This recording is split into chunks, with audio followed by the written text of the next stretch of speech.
I'm John, and this is How to Be Human. There are things about myself that I don't like, things that are ugly and shameful, but most of all, present. They aren't always loud, but they're there, lurking in the shadows. They aren't things that I always lead with, but if you look closely, you can see them. They're things like pride and insecurity and fear. They show up in some seriously sneaky ways, and I don't always recognize them at first, but once I take a deep look at my whys, it often comes back to those three things. But I'm not sure if I'm alone. In fact, in a world as polarized as the one in which we live, it would be kind of impossible. And that's why today we're going to discuss the ugly side of cancel culture.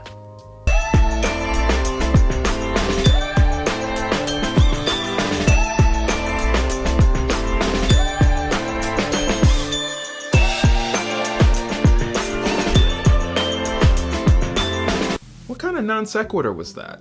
Don't worry, I'm gonna make it make sense, but there's a definite link between the gross parts of humanity and our subsequent inability to be gracious to one another. However, before I get into all of that, I want to give a loud disclaimer. There are some very lousy, repugnant, awful, hateful, and inhumane ideologies in the world. And I'm not advocating for those ideas or the people who espouse them to be granted a soapbox from which to spew their hot garbage. This argument has less to do with the merits of canceling an ideology or a person and more to do with the potential unintended consequences of being an overly zealous proponent of cancel culture. If I think about it for a second, I think some form of cancel culture has existed for years. Like thousands of them. Cain and Abel, anyone? Or to make it more current, Salem witch trials, anyone? At its core, cancel culture probably exists to check some of the less savory ideas or people in society. Generally speaking, like so many things gone awry, I think it has noble intentions. Get rid of the stuff that is dangerous to all humans. But, of course, sometimes we tend to overreact. Maybe a perceived threat isn't actually a threat at all. For instance, remember when you were a kid and you got a balloon and you decided to keep it in your bedroom? You went to sleep and you awoke with a start to see a shadow figure floating across the room. At that point, you no doubt had forgotten about the balloon and were convinced that there was a dementor present to suck the very air from your lungs. You turned on your lamp, you saw the balloon, and you attempted to fall asleep. Your fears were alleviated by your ability to see the threat more clearly. And I think that is where cancel culture can go very wrong. It has a certain sense of immediacy that is probably a byproduct of the world in which we live, and there's this perception that if you don't come to a conclusion right at this very second, you are somehow defective or complicit in the unforgivable action in question. But illumination, it takes time, and it isn't often as easy as flipping a lamp switch. Nuance doesn't come quick, but I'd say it's probably worth getting all the facts before we pass a sentence on a human life. I, for one, would hate for someone to make a flippant split-second decision concerning my rights or livelihood. And that leads me to another issue that I have with cancel culture. It tends to appeal to mob mentality and not due process. And guess what? The mob doesn't always have the best of intentions. Gladiator matches used to be a thing, and that crowd super just wanted to see someone's head get bashed in. Hockey games are all the better if you get a game where there's a fight, and those fights have very little to do with putting a puck in the net. And oh yeah, public executions used to be a fun weekend activity. I'm sure all those folks were just gathered to watch justice be served. We have found the witch, may we burn her! And now we get back to the idea of cancel culture appealing to some of the not so great parts of us. I recently read an article on the subject, and the author used the term spectacle culture. His argument was a much more thought out version of this previous point, but he proposed that cancellation wasn't inherently the problem. It was the need to watch the convicted party squirm and suffer under the ire of public opinion, like so many ants under magnifying glasses. There's something sadistic about it. The author was Timothy O'Malley, by the way. He's a professor at Notre Dame. Maybe I'll link the article in the description.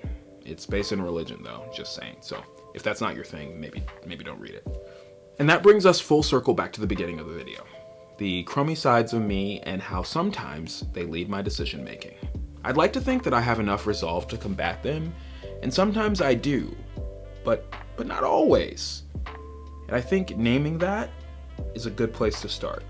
Overall, we definitely do less gladiator matches now than we used to, and public executions have become less of a Sunday pastime. But why? Because we have realized that those things were barbaric and that we're above them. But every time we seem to evolve past something, we find some way to replace it with something different and maybe just as awful. So ask yourself, what are the modern day witch trials? I feel as though now is a good time for a reminder of what I'm not saying. I am not saying that people who do awful stuff deserve to get off scot-free. Justice is super important, and I think most of us know that deep within ourselves. I am saying that it's probably not a great idea to be the kind of person that gets a kick out of other people's moral failings. Because if you are that type of person, it may be time to ask, why are you the way that you are? Remember when I said that pride and insecurity and fear are at the core of a lot of my ugly stuff? I was trying not to call other people out, but I think it's at the core of so many of our ugly things. I think sometimes we tend to think that there's some kind of humanity scoreboard, and when other people fail, we gain a position. I think that's dangerous and gross and probably not the way it works. I'm not God, so I don't know for sure, but it doesn't seem like it would be the best way to determine value. Namely because it leverages immoral traits like pride to motivate moral behavior like compassion. Wouldn't the world be a better place if we were rooting for each other to succeed instead of waiting for each other to fail? Not convinced? Okay, fine. I think I have at least one more argument. When was the last time you were encouraged to change a damaging behavior due to condemnation? Somebody made you feel bad about yourself. I'll wait. In contrast, when was the last time you were encouraged to change a damaging behavior due to the support of people who cared about you? It's much easier to answer that one, huh? I thought so. I rest my case. But now I'm gonna pick that case back up for a second. This entire argument hinges on this point. Sure, there are definitely parts of cancel culture that are noble.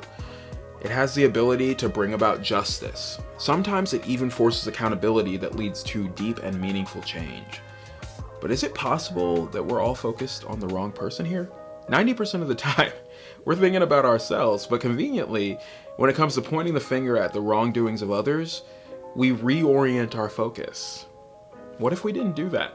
How are we different than the spectators at the gladiator match? The villagers in Salem? How is it elevating our pride? What does this do for our sense of optimism? And does it help us feel more secure and less fearful?